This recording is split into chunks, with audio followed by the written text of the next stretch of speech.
Assalamualaikum warahmatullahi wabarakatuh. Selamat malam, salam sejahtera buat kita semua, para sahabat Bawaslu Provinsi Sulawesi Tenggara yang senantiasa mengikuti podcast ANOA dari Bawaslu Provinsi Sulawesi Tenggara. Malam ini kita sudah kedatangan narasumber yang punya jejak perjalanan panjang dalam kegiatan kepemiluan dengan usia yang masih muda, tentunya Bung Alwan Orlandrianto. Selamat malam, Bung. Selamat malam. Gimana kabar? Sehat ya? Alhamdulillah sehat. Sebelum kita berbincang terkait tema pemilu bersih, impian atau kenyataan, ini kan begini, Bung. Ini kunjungan keberapa kali Anda ke Provinsi Sulawesi Tenggara? Sudah kesekian kalinya, tapi pertama kali di podcast. Oh, baik. Jadi beliau ini sudah kesekian kali berada di Sulawesi Tenggara, dan mungkin ini baru pertama kali ke Bawaslu Provinsi Sulawesi Tenggara. Karena baru pertama hadir menjadi tamu kehormatan kita di podcast ini. Nah, sebagaimana kita ketahui, Bung kan pernah menjadi koordinator nasional di DPR, sebuah organisasi pegiat pemilu dan demokrasi. Kira-kira apa yang bisa Bung bagikan untuk pendengar podcast ANOA dari perjalanan panjang tersebut terkait dengan refleksi penyelenggaraan pemilu dari tahun ke tahun, baik selama Bung masih menjadi Kornas maupun setelah tidak menjadi Kornas tetapi tetap menongkrong hal baru. Silakan, Bu. Ya, terima kasih. Yang pertama, tentu secara refleksi banyak hal yang bisa menjadi diskursus. Indonesia ini kan sudah melaksanakan pemilu selama 13 kali dalam catatan demokrasi kita. 6 kali pasca reformasi. Untuk mungkin saya hanya menikmati baru 4-5 kali, kalau kau mungkin sudah lebih. Saya masih memilih zaman Orde Baru. Masih memilih zaman Orde Baru. Nah, kalau kau mungkin sekaligus menjadi pelaku di Orde Baru, kita mungkin baru di pasca reformasi. Nah, 6 kali pasca reformasi yang menjadi menarik adalah Indonesia menjadi satu-satunya negara yang 6 kali pemilu pasca reformasi menggunakan sistem yang berbeda, dengan partai juga yang berbeda, dan dengan problem juga yang tentu berbeda. Nah, kalau literasi mengatakan pemilu 1955 menjadi pemilu yang paling bersih saat itu, tetapi kan juga punya dinamika dan masa yang berbeda juga. Nah, artinya banyak sekali problem yang kita temukan dalam setiap rejim proses pemilu kita, mulai dari teknisnya, mulai dari kelembagaan demokrasi kita, mulai dari sistem kepartaian kita, dan juga mulai sampai pada tipologi pemilih kita juga pasti akan berbeda, sampai pada civil society yang selama ini kami rasakan itu juga mengalami degradasi yang sangat berbeda antara pemilu di awal-awal reformasi sampai pada pemilu pasca reformasi. Ya. Itu kan punya spirit yang berbeda dalam kerja-kerja voluntarisme, dalam kerja-kerja civil society. Jadi kalau bicara soal tantangan, saya kira ruangnya sangat kompleks sekali. Ya, Ruangnya kompleks sekali. Nah, kalau begitu Bung, begini, dari pengalaman panjang itu saya ingin mengkerucutkan ini ke 3 hal yang saya kira semakin kesini penyelenggaraan pemilu kita dituding ya dalam tanda kutip, bahkan semakin parah. Yang pertama mengenai politik uang, yang kedua mengenai carut-marut data pemilih, nah yang ketiga terkait dengan netralitas aparatur sipil negara dan netralitas penyelenggara. Kalau menurut kacamata Bung, berdasarkan pengalaman yang panjang tadi, di antara ketiga hal ini yang paling menantang untuk segera diselesaikan dalam rangka mewujudkan pemilu bersih dalam konteks mencapai demokrasi yang substansial itu sebenarnya yang mana? Sebenarnya semuanya. Nah, sebenarnya semuanya. Tapi tentu harus ada urutan gitu, prioritas-prioritasnya. Jadi kalau bicara pemilu bersih Pak Ridwan, kan dia punya indikator. Ya. Nah, kita sepakati dulu indikator. Ya. Saya kira kalau pemilu bersih antara impian atau harapan, tentu semua menjadi harapan bersama kan. Karena demokrasi kita bergeser dari demokrasi yang sifatnya elektoral yang hanya seremonial, prosedural ya, ke substansial kan butuh proses yang panjang. Nah, standar pemilu, indikator pemilu bersih mulai dari soal independensi, integritas, imparsialitas dan lain sebagainya itu kan sebenarnya standar yang paling umum, sangat bagus. Nah, tapi dalam pelaksanaannya kan kita menemukan banyak masalah, ya, banyak masalah. Nah, saya melihat pada dimensi satu, dimensi penyelenggaraan, ya, dimensi peserta, ya, dan juga dimensi pemilih sebenarnya. Ini misal peserta, problem utama kita ini kan kita ini sering sekali melakukan revisi undang-undang pemilu. Tetapi kenapa undang-undang partai politik tidak pernah direvisi? Mudah-mudahan apa yang Bung sampaikan ini didengar oleh mereka-mereka yang berbeda untuk itu. Betul. Jadi kenapa selalu kita persoalkan sistem pemilu kita dalam revisi undang-undang pemilu, tetapi undang-undang partai politik tidak pernah kita revisi? Karena ada problem partai politik juga yang harus kita akui karena sebagai elemen dimensi peserta pemilu. Misal soal money politik tadi yang baru tersinggung, bukan soal money politik, tapi misal kita bicara soal kandidasi, bagaimana proses kandidasi terjadi di partai politik.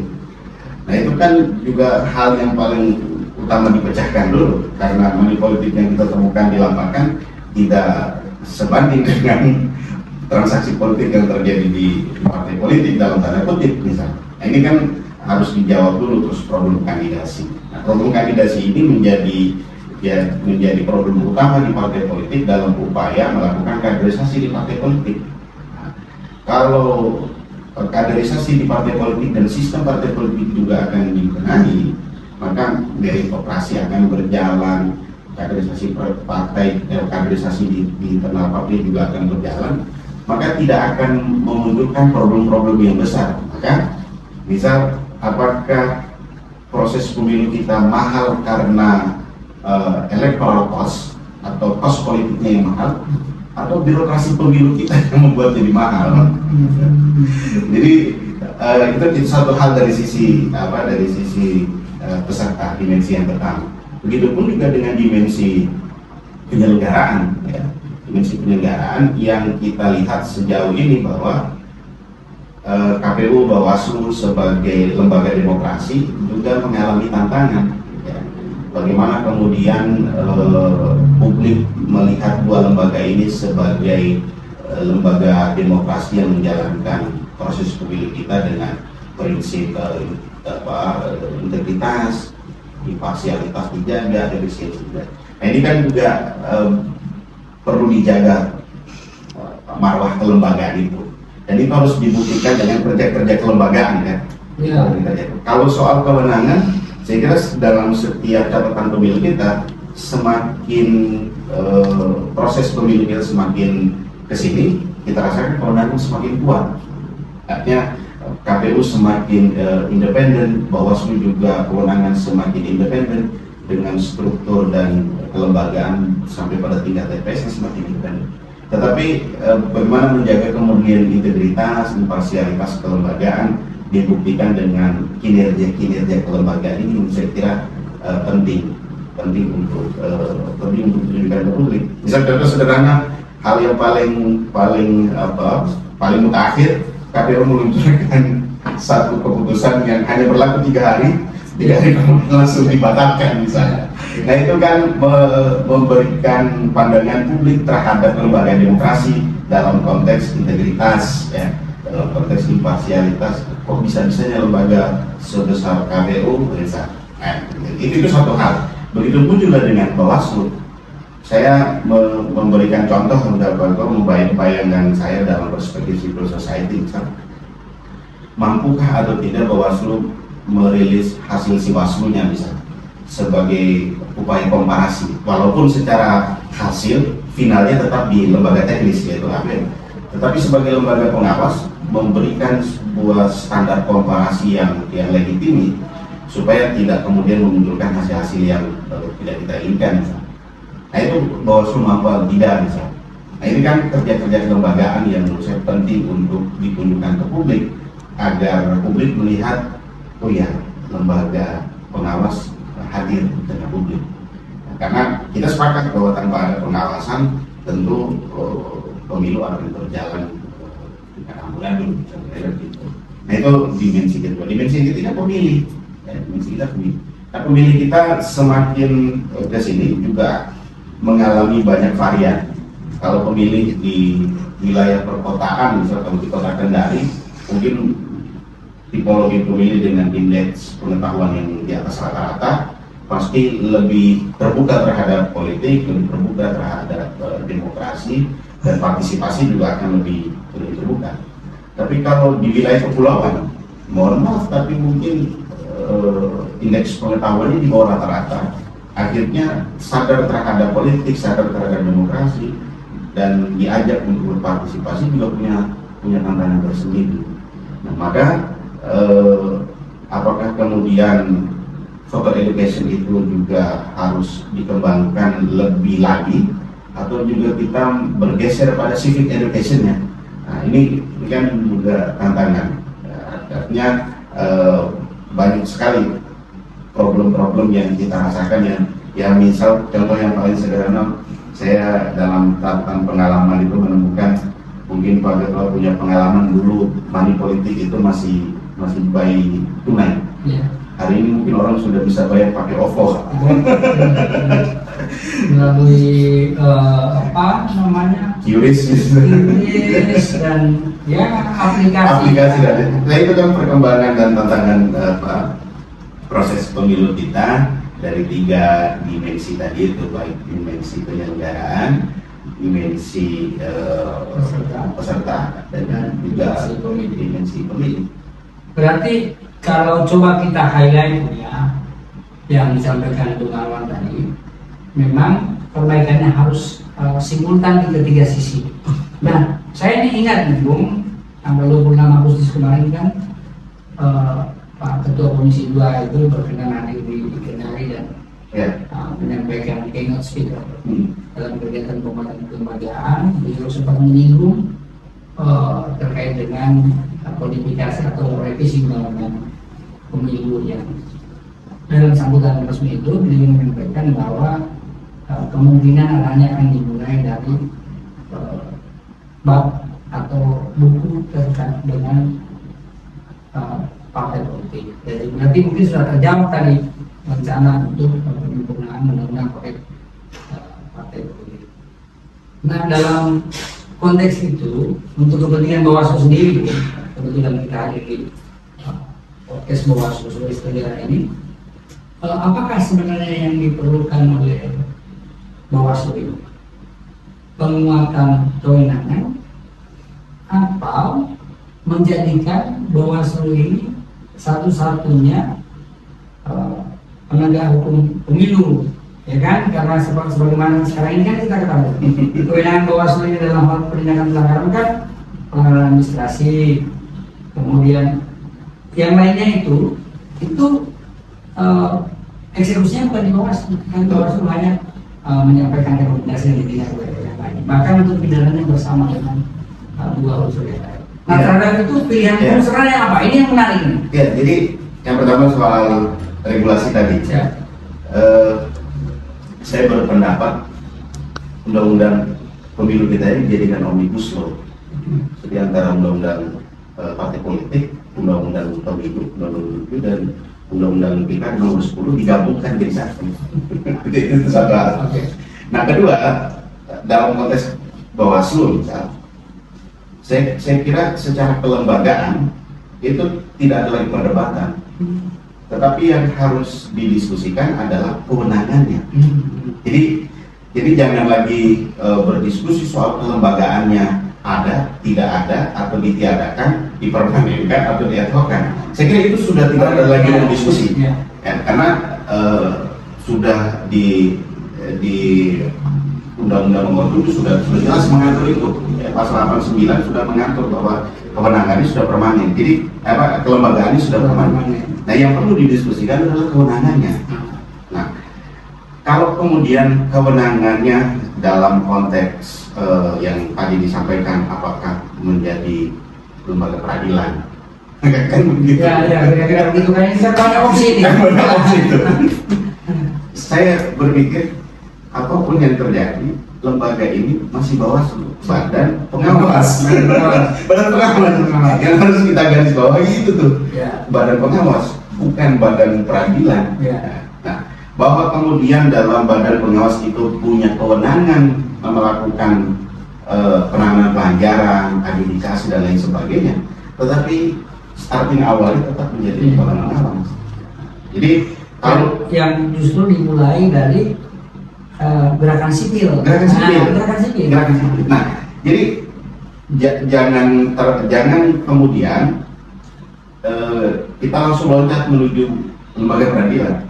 Nah, yang ada gap antara spirit awal kelembagaan Bawaslu, kan Bawaslu ini hadir karena dianggap bahwa masyarakat belum mampu melakukan pengawasan.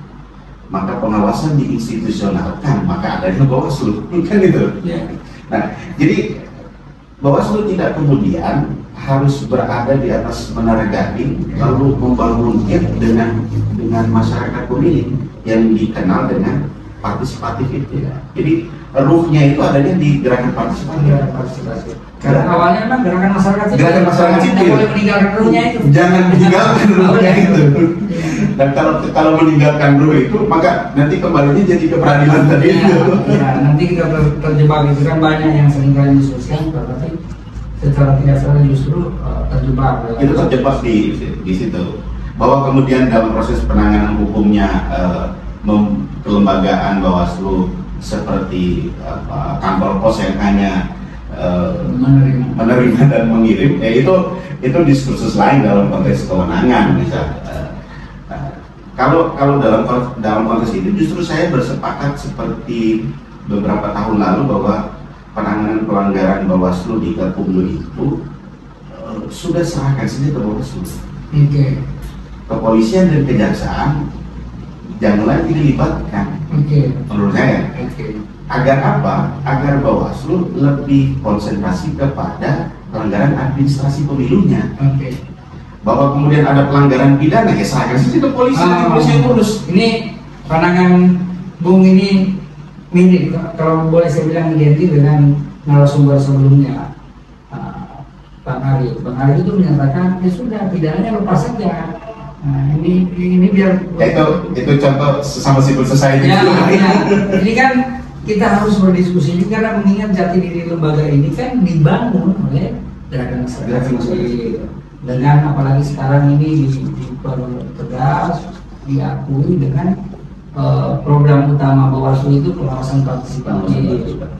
Nah, ini sekarang bagaimana harusnya kolaborasi yang dibangun Bawaslu dengan masyarakat sipil dalam hal melaksanakan pengawasan partisipatif itu tadi. Karena ini kan ujungnya tadi sudah Bung singgung, apakah ini voter education ansih atau justru menjadi civic education. Ini kan beda nih. Yang mana lagi saya kan Bung, gimana model kolaborasinya yang harusnya, karena nanti kita untuk menuju ke sana ya mesti kita harus memilih, Pak. Tidak mungkin kita hanya melakukan voter saja, ya kan? Yeah. Voter education saja, tapi harus civic. Nah, ini bagaimana caranya? Ya, sejauh ini kan Bawaslu sudah menjalankan banyak metode untuk melakukan gerakan partisipatif dengan melibatkan misalnya ada pojok pengawasan, ada forum warga, podcast, ada perpustakaan, ada saya kira banyak perpustakaan biasa sampai pada sekolah pengawasan partisipatif. Yeah. Nah, itu adalah metode dalam konteks Bawaslu ingin melakukan upaya gerakan partisipatif dengan pendekatan voter education. Tetapi voter education-nya ini tidak deliberatif menurutku, kurang deliberatif.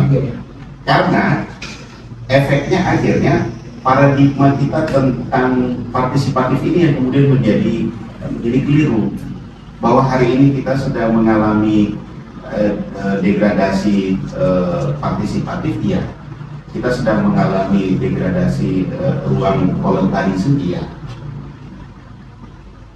Kalau kita cek bersama, misal di Bawaslu Sultra, alumni SKPP yang sudah dijalankan selama di sekolah, apakah kemudian punya perspektif yang civil society utuh atau tidak? Saya menemukan banyak sekali bahwa ternyata ada paradigma yang keliru, bahwa saya ikut SKPP berarti saya bagian dari Bawaslu. Ya. Padahal dua hal yang berbeda antara Bawaslu dengan alumni SKPP. Jadi itu problem dasar dalam konteks membangun paradigma itu. Maka aktualisasi gerakannya juga akan berbeda saat mereka selesai mengikuti ruang-ruang partisipatif itu. Nah, walau itu satu hal, ya. Walaupun dalam beberapa catatannya banyak juga yang berhasil untuk melakukan advokasi mandiri, melakukan pemantauan mandiri, melakukan gerakan-gerakan civil society di grassroots secara mandiri, ya. Itu ada juga yang dilakukan oleh alumni SKPP.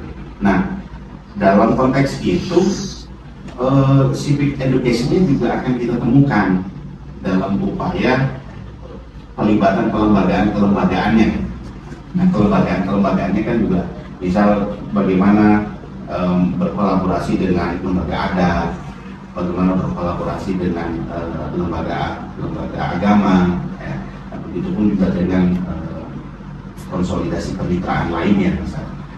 Nah, yang perlu kadang-kadang mungkin karena perspektif civil society, Pak, jadi acara-acara yang agak seremonial itu kita kita terjebaknya terkadang di situ. Jadi menegasikan substansi, tapi mengutamakan seremonial. Nah, itu yang menjadi problem. Jadi terkadang saya mengatakan kita harus agak sedikit mengorbankan untuk mendiskusikan yang lebih dalam, ya, agar pemahamannya menjadi utuh. Nah, hari ini kan teman-teman GBPR, teman-teman KIBP, walaupun di daerah juga ada, tetapi gerakannya kan tidak semasif dulu, karena tantangannya adalah merekrut voluntaris tadi itu hampir agak sulit. Alhamdulillah diakomodir oleh Bawaslu, Tetapi yang tidak di follow up secara lanjut adalah melakukan mind mapping untuk pasca dia menjadi alumni barang ini mau diapakan. Nah, kalau begitu begini, ketemu problemnya. Kan berarti untuk mewujudkan pemilu yang bersih itu kan salah satunya tadi dengan memperbanyak agen-agen yang bagaimana mewujudkan pemilu bersih, salah satunya melalui SKPP. Dan tentu dibikin dalam gerakan pengawasan partisipatif. Tawaran Bung yang konkret modelnya itu setelah ini berjalan kan tentu ada evaluasi, ya. Kemudian ada dinamika, misalnya semakin berkembangnya kecerdasan buatan dan sebagainya. Nah, tawaran konkret Bung supaya program-program ini bisa menempatkan orang-orang yang sesuai dengan mapping dan tidak terjadi kesalahan struktur berpikir itu sebenarnya benar. Yang pertama, misal kita identifikasi person yang memang punya perspektif voluntarisme, itu satu hal. Jadi kira-kira ideologi voluntarisme dulu nih. Itu satu. Nah, kedua, baru kita mapping isunya. Karena tentu pemilu ini kan tahapannya banyak, dan dalam setiap tahapan dia punya isu. Nah, tidak mungkin kemudian dengan kekuatan civil society yang tidak punya anggaran yang memadai mampu melakukan pemantauan atau merespon semua isu di setiap tahapan. Jadi cukup fokus saja dengan satu isu saja. Misal isunya adalah money politik, maka dia fokus advokasi di isu itu. Lalu ketiga, menentukan wilayahnya di mana. Misal Sulawesi Tenggara, tidak mungkin juga dia akan menjangkau semua isu, semua isu dan semua daerah. Ya. Itu cukuplah di Kendari misalnya. Itu saja cukup. Dalam satu kota Kendari saja tidak mungkin semua kecamatan terjangkau. Cukup di masyarakat perkotaan atau cukup di masyarakat masyarakat dengan kelompok tertentu, misalnya saya mengadvokasi kelompok disabilitas. Jadi lebih mengerucut. Ya, jadi berarti mappingnya itu harus jelas. Isunya apa, wilayahnya apa, CEO-nya siapa.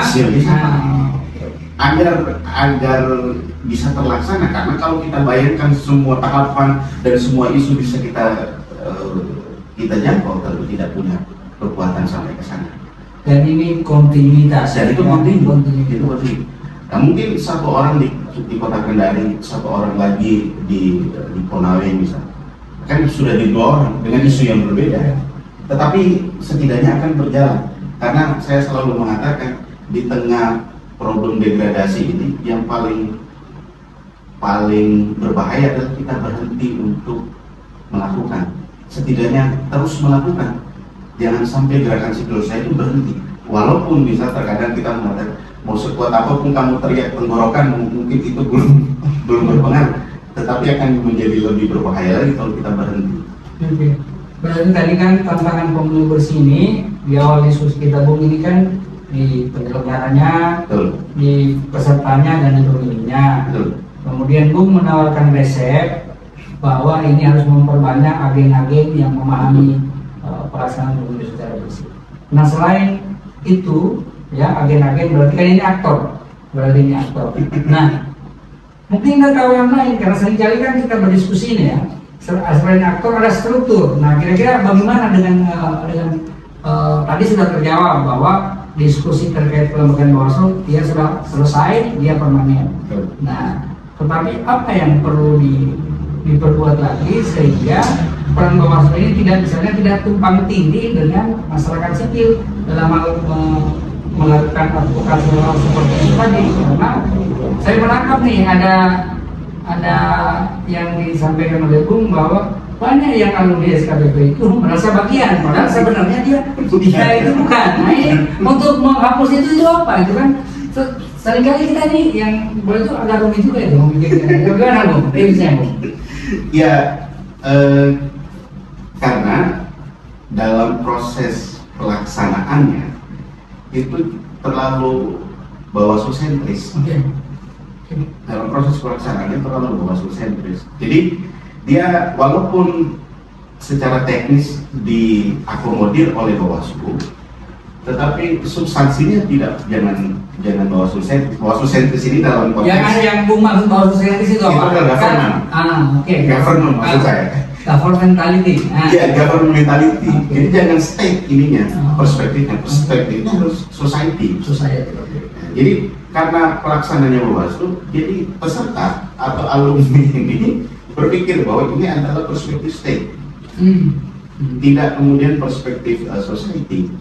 Nah itu satu. Dan yang kedua, yang mitigasi yang paling efektif adalah didata ulang, lalu kemudian diberikanlah pendampingan, tetapi pendampingannya bukan pendampingan oleh Bawaslu, pendampingannya dengan pendampingan civil society di bawah, supaya perspektifnya menjadi perspektif society. Ini mungkin saya bisa jawab, saya bisa menimpali bahwa kenapa perspektifnya state, karena memang gerakan ini, kegiatan ini dibiayai dari negara, sehingga tentu harus ada proses-proses administrasi untuk menjamin akuntabilitas pelaksanaan anggaran yang mungkin itu. Nah mungkin ke depan ya tinggal dicari model formulasi yang tidak saling menegasi. Karena agak alhamdulillah misal ada beberapa alumni yang akhirnya jadi penyelenggara di level ad hoc, misalnya ada yang menjadi PPS, ada yang jadi pengawasan. Saya kira itu hal yang positif bisa karena punya partisipasi juga.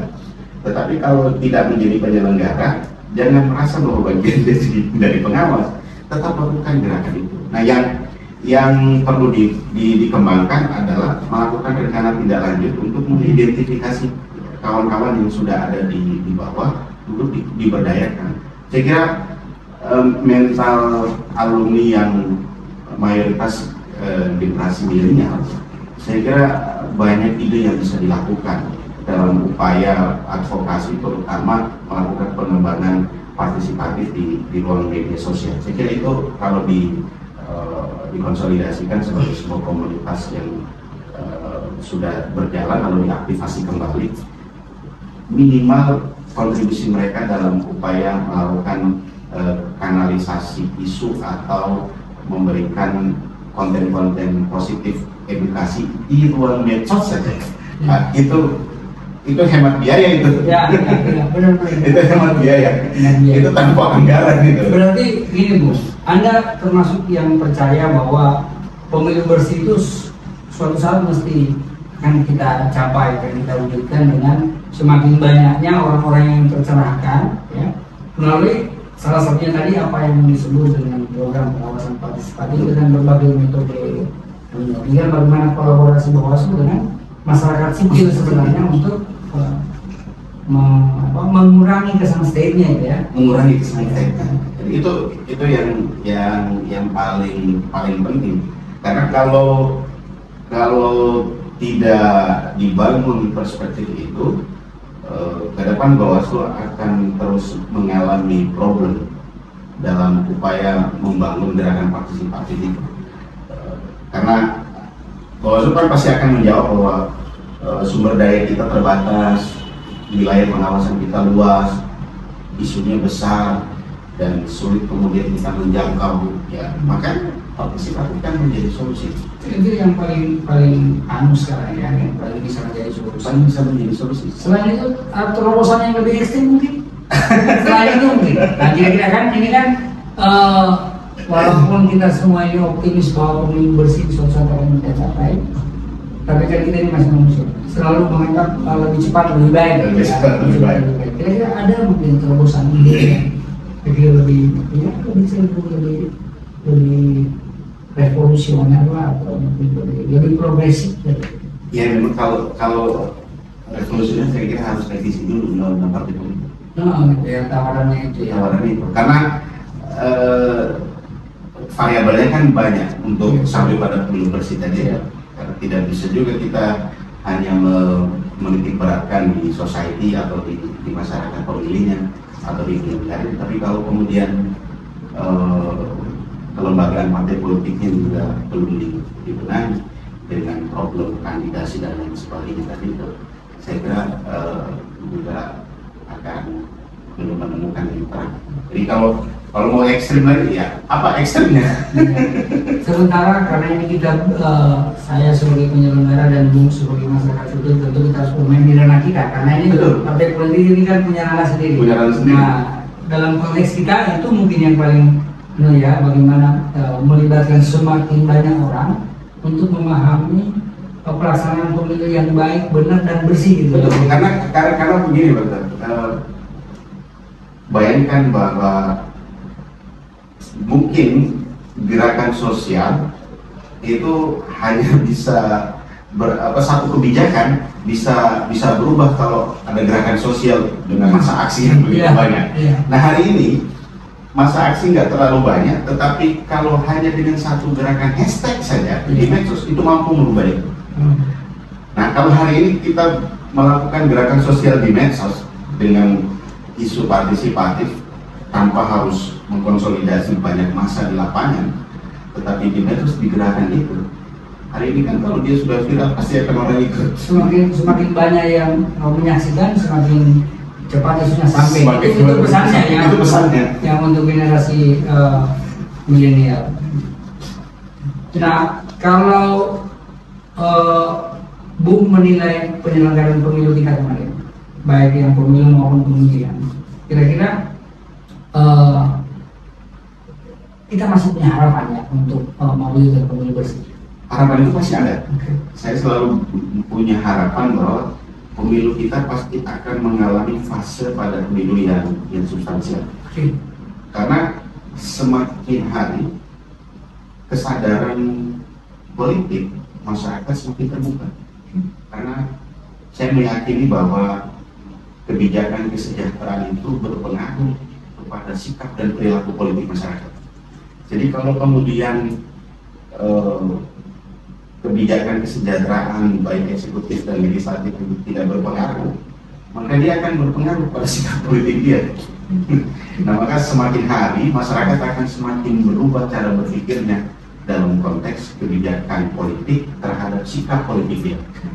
Jadi saya menjadi semakin rasional ya melihat kebijakan oh iya ternyata begini. Berarti dia semakin rasional karena harus informasi semakin banyak yang dia input. Jadi harapan terhadap pemilu bersih, saya kira semakin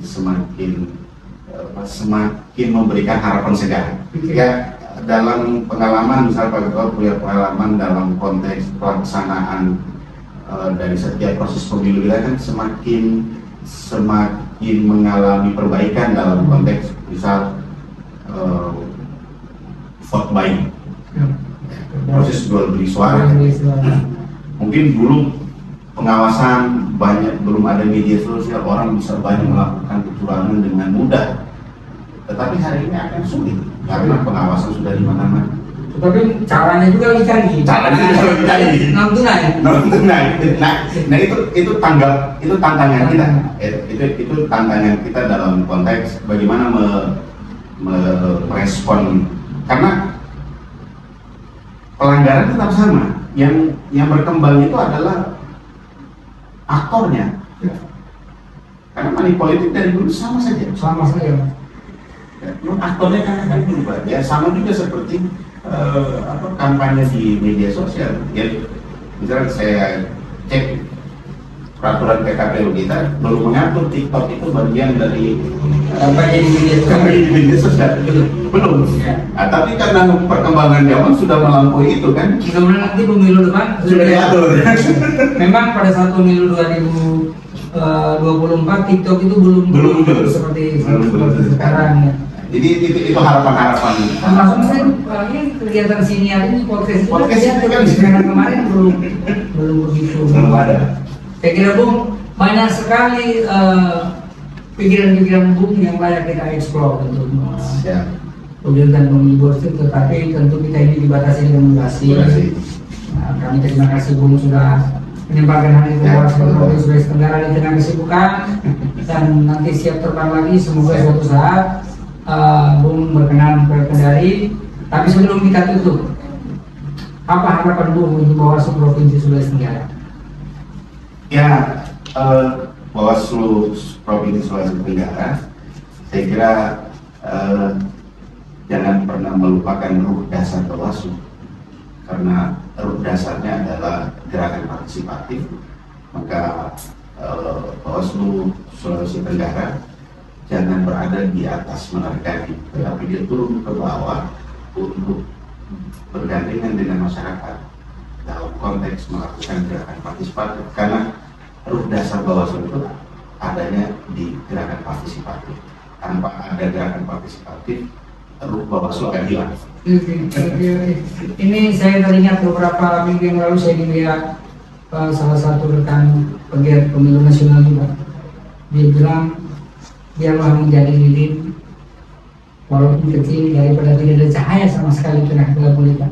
Sekali lagi Bung, terima kasih, sukses selalu untuk kegiatan-kegiatannya Bung, dan semoga suatu saat bisa bertemu kembali di Bawaslu Provinsi Tenggara. Amin. Saudara-saudara, sahabat-sahabatku semua, itulah tadi obrolan singkat kita dengan Bung Alwan. Sebenarnya banyak sekali yang harus kita eksplor dari pemikiran beliau, tetapi karena ini adalah sebuah siniar yang tentu saja akan menjemukan kalau durasinya semakin panjang, maka semoga diskusi-diskusi tadi bisa memantik pemikiran-pemikiran kritis kita untuk setapak demi setapak mewujudkan pemilu bersih.